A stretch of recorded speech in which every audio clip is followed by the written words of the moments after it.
Hello बच्चों, इस video में हम एक्सपोनेंट्स ऑफ रियल नंबर्स यानी जो वास्तविक संख्याओं के घातांक होते हैं उनके कुछ नियमों के विषय में बात करने वाले हैं।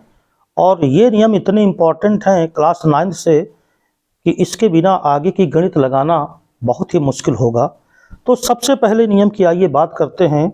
जो सबसे पहला नियम है वो नियम क्या है कि अगर ए का हम n बार गुणा करें, जैसे a इंटू ए इंटू यदि हम इसको कितनी बार गुणा करें, n बार गुणा करें, तो n बार गुणा करने पर इसकी जो वैल्यू होती है वो a to the power n हो जाती है।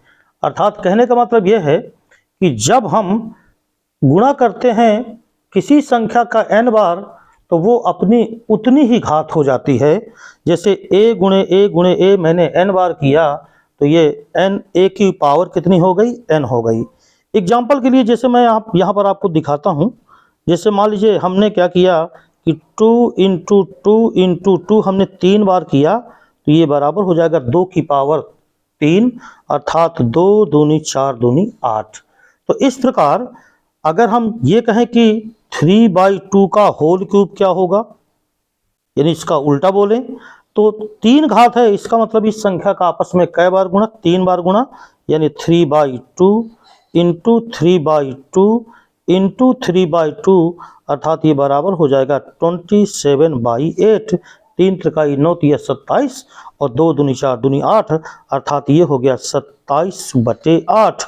तो ये है सबसे पहला नियम कि यदि किसी संख्या का हम n बार गुणा करते हैं तो उस संख्या में उतने ही घात हो जाती है। या दूसरे शब्दों में हम ये कहें कि यदि किसी संख्या के ऊपर n पावर है, इसका मतलब होता है उस संख्या का आपस में कै बार गुणा, n बार गुणा। अब आइए दूसरे नियम की बात करें।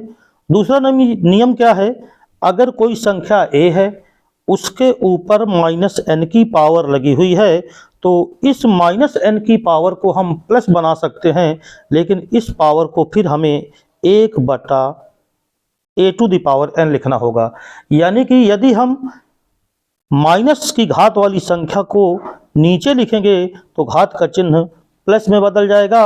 और अगर कोई, या हम इसको ऐसे भी कह सकते हैं कि 1/a की पावर n है, तो अगर हम इस घात को ऊपर ले जाएं तो इस घात का चिन्ह बदल जाएगा, यानी a टू दी पावर कितना हो जाएगा, -n हो जाएगा।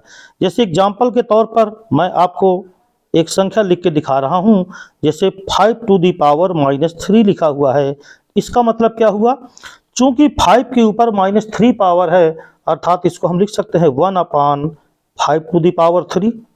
आप जानते हो अभी पहला नियम जो आपने देखा है, यदि किसी संख्या के ऊपर कोई घात लगी है, इसका मतलब उस संख्या का उतनी ही बार गुणा, अर्थात इसको हम लिख सकते हैं 1/5 इंटू 5 तो ये बराबर हो जाएगा 1/5 × 25 और 25 पंचे 125। तो इस प्रकार आपने देखा कि अगर हम किसी पावर वाली संख्या को ऊपर या नीचे ले जाएं तो चिन्ह उसका बदल जाता है। तीसरा जो नियम है वो नियम क्या है, यदि दो एक ही आधार वाली संख्याएं हैं, जैसे एक का आधार a है, दूसरी संख्या का भी आधार मान लो a है, और पावर उनमें अलग अलग हो तो उनका गुणा करने पर उनकी जो घात है वो जुड़ जाती है। जैसे a to the power m लिखा है, ये a to the power n लिखा है, तो अगर इनका गुणा करेंगे तो चूंकि दोनों में जो आधार है वो a है, इसलिए इसका मान होगा a to the power m plus n। या हम इसको कहें कि एक ही आधार वाली संख्याओं का गुणा करने पर उनकी घात आपस में क्या होती है, जुड़ जाती है। फॉर एग्जाम्पल अगर मैं क्वेश्चन आपको यहाँ पर एक लिख के दिखाऊं कि 5 टू दी पावर 4 है इंटू 5 टू दी पावर 3 है, तो जब हम गुणा करेंगे तो चूंकि दोनों में आधार हमको 5 दिख रहा है, इसलिए क्या होगा कि ये आधार तो 5 ही रहेगा मगर घात इनकी जुड़ जाएगी, तो 5 की घातें कितनी हो जाएगी, 7 हो जाएगी। तो गुणा करने पर अगर आधार सेम है तो संख्याओं, उन आधारों की जो पावर होती है वो पावर ऐड हो जाती है, यानी घात आपस में क्या होती है, जुड़ जाती है। चौथा, अगर मान लीजिए a की पावर m है और इसमें मैं बटा लगा दूं a की पावर n, तो देखो दोनों संख्याओं में जो पावर है वो तो अलग अलग है, लेकिन आधार कितनी है, सेम है, ए है दोनों में। तो ए की पावर m बटा ए की पावर n हो तो हम इसको लिख सकते हैं ए की पावर m माइनस कितना n, क्योंकि जब ए की पावर n जो बटे वाली संख्या है जब ये ऊपर आती है तो इसकी घात घट जाएगी, क्योंकि हम पहले बता चुके हैं कि ऊपर नीचे ले जाने पर घातों का चिन्ह बदल जाता है। तो ये a टू दी पावर जो n है ये ऊपर जाने पर a to the power minus n हो जाएगी और इस प्रकार ये संख्या बन जाएगी a to the power m minus n, right है। तो इस प्रकार ये चौथा नियम है। इसके एग्जाम्पल के लिए आप चाहे जो ले लो, कोई भी एक संख्या आप ले सकते हो, जैसे 3 टू दी पावर 5 है। एग्जाम्पल इसका देख लो, जैसे 3 टू दी पावर 5 है, इसमें मैं 3 टू दी पावर 3 का भाग देता हूं। तो देखो दोनों में आधार सेम है, ये 3 की घाते 5 है और ये 3 की घाते 3 है। तो जब ऊपर ले जाओगे तो ये घात घट जाएगी, यानी 3 की पावर 5 माइनस 3, तो बचेगा 3 की पावर 2। और आप जानते हो कि 3 की पावर 2 का मतलब 3 का 2 बार गुणा, तो 3 त्रिकाई कितना हो गया, 9 हो गया। तो ये हो गया चौथा। पांचवा नियम क्या है, पांचवा नियम यह है कि किसी भी संख्या में अगर 0 की पावर है तो उसका मान सदैव 1 होता है। जैसे a टू दी पावर 0 मैंने लिखा, तो a टू दी पावर 0, चाहे यहाँ पर आधार में a हो चाहे b हो, ऊपर घात अगर 0 है तो उसकी वैल्यू सदैव कितनी होती है, 1 होती है। जो छठवां नियम है वो है किसी एक ही आधार वाली संख्या में अगर पावर के ऊपर पावर लगी है, जैसे a टू दी पावर ये m लिखा मैंने और इसके ऊपर मैं फिर पावर कितनी लगा दूं, n।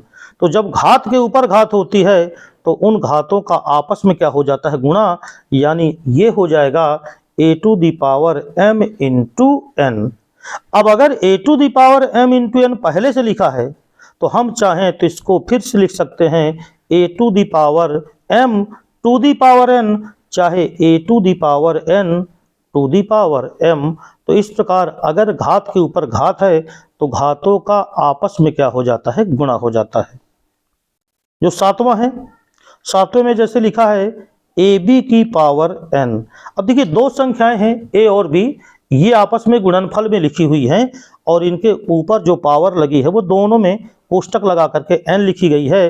ab की पावर n, अर्थात इसको हम ये कह सकते हैं कि ये a की पावर n है इंटू b की पावर n है, यानी दो संख्याओं में एक साथ अगर सेम पावर लगी है, जैसे ab के ऊपर n पावर लगी है, तो इसका मतलब होता है a की पावर n इंटू b की पावर n, यानी दोनों में आप अलग अलग पावर लगा सकते हो।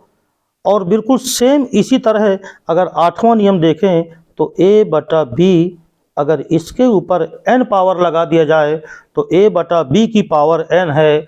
इसका मतलब ये हो गया कि ये हो गया a की पावर n अपान b की पावर n, यानी दोनों संख्याओं को अलग अलग लिख करके आप पावर लगा सकते हो।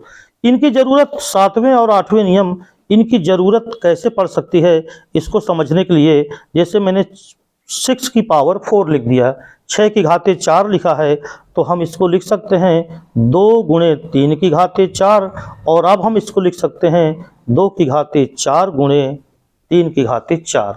तो देखिए 6 की घाते 4 था, इसको अलग अलग लिखा जा सकता है 2 की घाते 4 गुणे 3 की घाते 4। इसी प्रकार अगर आप देखें तो 2 बटा 3 लिखा मैंने और 2 बटा 3 के ऊपर मैंने पावर 4 लगाई, इसका मतलब आप इसको लिख सकते हो 2 की पावर 4 और बटे में 3 की पावर 4। तो इस प्रकार ये कुछ घातांक के नियम हैं जिनका पालन आपको करना होगा, चाहे आप गुणनखंड पढ़ो चाहे आप कैलकुलेशन करो, हर जगह इनकी क्या पड़ती है, ज़रूरत पड़ती है। और इस पर आधारित आप क्वेश्चन लगा सकते हो और इन घातांक के नियमों की सहायता से आप मैथ को बहुत ईजी तरीके से लगा सकते हो। तो ये थे कुछ घातांक के नियम, इसके उदाहरण मैं आपको अगली वीडियो में बताऊंगा। तब तक के लिए सभी लोगों को नमस्कार।